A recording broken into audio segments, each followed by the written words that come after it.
तो स्टूडेंट्स अब हम लोग अध्ययन करेंगे कोशिका के एक पार्ट का।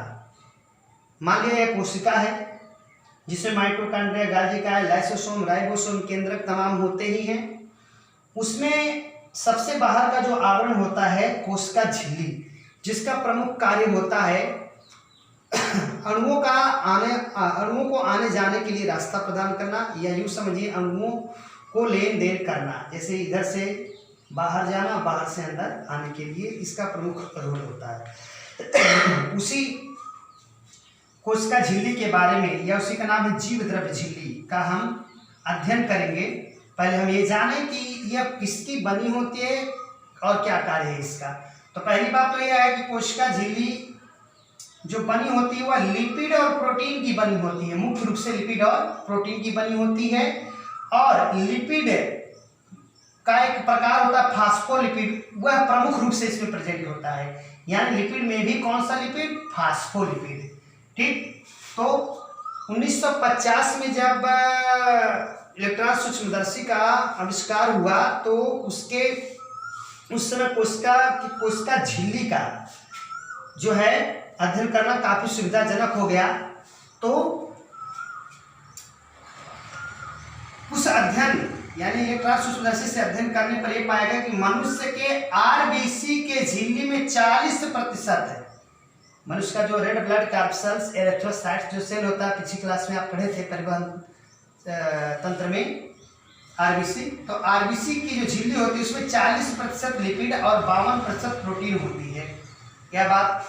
फिर देखिए अब एक यहाँ पर सिद्धांत आया है जिसका नाम है जीव द्रव्य झिल्ली का। ये जो जीव द्रव्य झिल्ली है, ये जो आवरण है का तरल किरमिर नमूना में तरल पदार्थ आया है, तरल वर्ड आया है। इसका मतलब हम अभी स्पष्ट हो जाएगा यहाँ पर। 1972 में सिंगर व निकोलसन, दो वैज्ञानिक ने कोशिका झिल्ली का उन्नत नमूना तरल किरमिर नमूना प्रस्तुत किया। यानी एक नमूना उन्होंने दिया कि ऐसे ही जो है कोशिका झिल्ली होती है। और इस नमूने में उन्होंने क्या कहा? लिपिड के अर्धतलीय प्रकृति के कारण फास्फोलिपिड द्विसतह के भीतर प्रोटीन पार्श्विक गति करता है। उसके पहले हम लोग इस चित्र को, मैं एक बार आपके सामने बना है, बेशक मैं इसको नाम रहने देता हूँ, चित्र मिटा कर आपको थोड़ा अच्छे ढंग से समझाता हूँ। मान लिया यह चित्र है, तो इसमें प्रोटीन दो तरह का होता है। एक जो सतह पर प्रेजेंट होता है जैसा कि मैं बना रहा हूँ, और ये देखिए कुछ इस तरह से निकला भी रहता है, यही प्रोटीन। जैसे मान लीजिए प्रोटीन है तो इस तरह से कुछ निकला हुआ है ऐसे ही। और इस प्रोटीन को कहते हैं परिधीय प्रोटीन।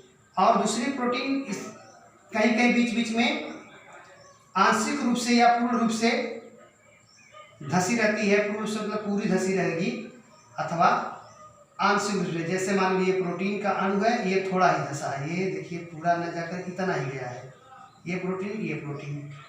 उसके बाद इसमें द्विसतह लिए प्रेजेंट होता है फास्फोलिपिड द्विसतह। यहाँ पर लिखा है एक सतह मान लीजिए ऊपर बना दिया, एक सतह ये नीचे बनाऊंगा। ये देखिए दूसरा सतह है, ये दूसरा सतह है। इन्हीं में ये प्रोटीन्स जो होते हैं तैरते रहते हैं। क्योंकि यह तरल माध्यम बनाता है, फास्फोलिपिड तरल माध्यम बनाता है, इसलिए तरल किरमिर नमूना नाम है इसका। इसी में प्रोटीन्स तैरते रहते हैं, वो भी पार्श्वी ऐसे तैरते रहते हैं, इसमें प्रोटीन्स तैरते रहते हैं। दूसरी बात, कहीं इसमें कोलेस्ट्रॉल भी मौजूद होते हैं, जैसा मैंने यहाँ पर लिखा है कोलेस्ट्रॉल भी मौजूद होते हैं।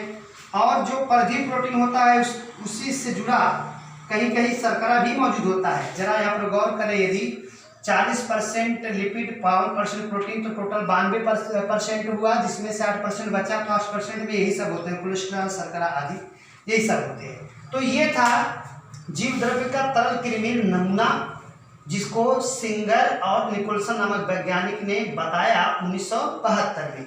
थोड़ा चर्चा करेंगे। एक होता है निष्क्रिय परिवहन, एक होता है सक्रिय परिवहन। इन वर्ड्स की आवश्यकता फिर आगे पड़ेगी, कई बार ये बोले जाते हैं बायो में, तो इसको अच्छे से समझ रहे हैं हम लोग। पैसिव ट्रांसपोर्ट निष्क्रिय परिवहन और एक्टिव ट्रांसपोर्ट सक्रिय परिवहन क्या होते हैं? परिवहन का मतलब आना जाना। इस झिल्ली से मान लिया ये अणु है, जब ये अणु यहाँ अंदर को आना होगा तो इन्हें किसी प्रकार की ऊर्जा की जरूरत जब नहीं पड़ेगी, तो ये परिवहन है ना, एक प्रकार का परिवहन मैंने आ जाना, तो ये अंदर गए यानी जा रहे हैं, आना जाना जा रहे हैं ये, तो इन्हें किसी प्रकार की ऊर्जा की जब जरूरत नहीं पड़ेगी, तो इस प्रकार का परिवहन यहाँ से यहाँ आ गए, परिवहित हो गए, यहाँ से यहाँ गए, तो किसी ऊर्जा की जब जरूरत नहीं पड़ेगी तो इसको कहेंगे निष्क्रिय परिवहन या पैसिव ट्रांसपोर्ट। यहाँ पर लिखा है जब अणु बिना ऊर्जा की आवश्यकता के इस झिल्ली से होकर आते हैं तो इस प्रकार का परिवहन निष्क्रिय परिवहन कहलाता है। ऐसे कौन होते हैं? जल के अणु जो उस पार से इस पार बिना ऊर्जा के, कहीं भी इनको ऊर्जा की जरूरत नहीं पड़ेगी, यहाँ चले जाते हैं आराम से।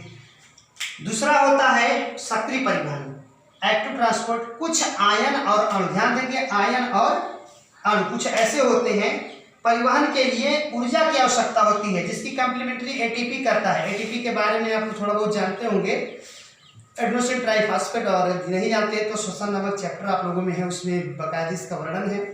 तो फिलहाल ये जानिए, कुछ आयन या अणु के परिवहन के लिए ऊर्जा की आवश्यकता होती है जिसमें एटीपी का उपयोग होता है, यही सक्रिय परिवहन है।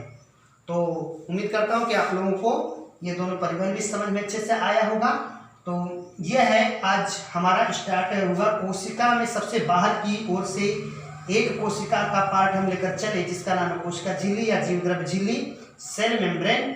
अब इसके बाद हम अंदर न जाकर पहले इसके बाद हम लोग कोशिका भित्ति का अध्ययन कर लेंगे, जो प्लांट सेल्स में पाई जाती हैं और जीवाणु में पाई जाती हैं। तो सेल वॉल का अध्ययन इसके बाद करेंगे। उसके बाद अंदर की तरफ न्यूक्लियस, माइटोकॉन्ड्रिया, एक एक का अध्ययन करेंगे, जिसका फिगर हमने आपके लिए भेज दिया है, उसको आप लोग बनाने का अभ्यास करते रहिए। धन्यवाद।